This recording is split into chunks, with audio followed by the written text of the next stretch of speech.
sharing it with all of his creatures, and he appoints Adam and Eve to rule it on his behalf. And God gives them access to his wisdom and life, but then tells them that there's one tree they can't eat from because it will lead to death. So they have a choice about how to rule as God. This kind of feels like a test. Well, that's because it is a test. But isn't that kind of cruel for God to test them? Well, not all tests are bad.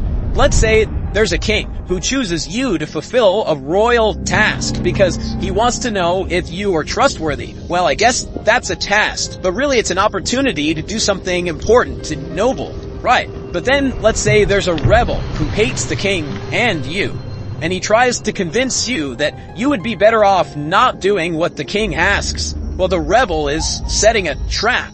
Right. So a test could be an opportunity or a trap. And the difference is whether the one testing you has your best interests in mind. I see. And both types of tests appear in the beginning of the Bible. God tells them to eat of the tree of life and not the forbidden tree. Yeah, this is God's test of loyalty.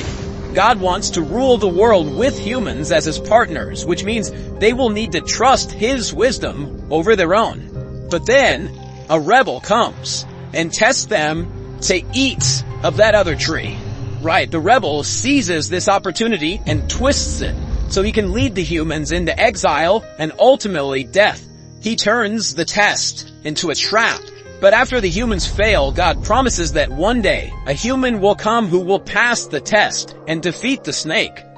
And as the story moves on, God gives a couple named Abraham and Sarah an opportunity to trust him by leaving their family behind, to go to a new land where God will use them to restore his blessing to all people. So this is a test. And at first things go well, but Abraham quickly fails. He lies to protect himself, and then he and Sarah scheme to get a son their own way by abusing one of their servants. Definitely not passing the test. But God doesn't give up on Abraham. He gives him one final opportunity, a test to prove his loyalty. God asks Abraham to go up onto a hill and offer his son as a sacrifice. I can't imagine a more intense test. And Abraham does it. But in the last moment, God stops him and provides a substitute animal in the place of his son, Cush. God then says he will fulfill his promise through Abraham's family because he passed this test. So Abraham passed this test, but he hasn't proven to be a fully trustworthy partner. We're still waiting for someone who can pass the ultimate test. Yeah, and as the family of Abraham grows and becomes a nation, God continues to test them. Like when the Israelites wander in the wilderness for 40 years, they have lots of opportunities to trust in God to provide water or daily bread. But they instead blame God and even say that he tracked them to the desert to kill them. And so the rest of Israel's story in the Hebrew scriptures is pretty much the same. The Israelites don't trust in God and his promise.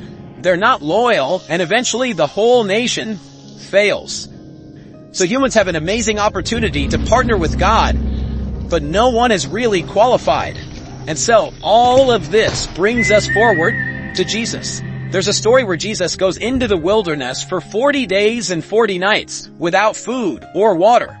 Ah, yes, the wilderness. And there he meets a sinister creature who tries to trap him. But Jesus trusts in God's wisdom, and he passes the test. Then later there's a story about Jesus going to pray with some friends, and God commissions him to go up to Jerusalem and to give up his life. And so he goes. And on the night of his arrest, Jesus took his friends and went to a garden, and he told them to pray, because tonight, he said, is the great test. And he prayed to God, please let this test pass from me, but not my desire, rather may your desire be done. In this garden, Jesus shows us what passing the test looks like. He trusted in God's wisdom. He loved others more than himself, and he confronted evil with good, even though it cost him his life. Right. Jesus offered his own life as a sacrifice to cover for all of the failed tests of his people Israel and of all humanity. Jesus passed the ultimate test on behalf of us all. This is amazing, but that doesn't mean everything is gonna be great in our lives. I mean, let's be honest. We're gonna face our own tests every day.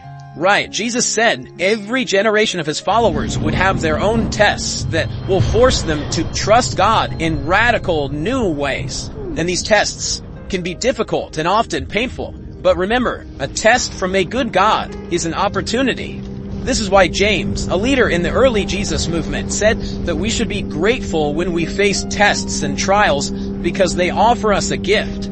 It's an opportunity to surrender to God's wisdom and to become more like Jesus, the one who loved us and who passed the test on our behalf. Well,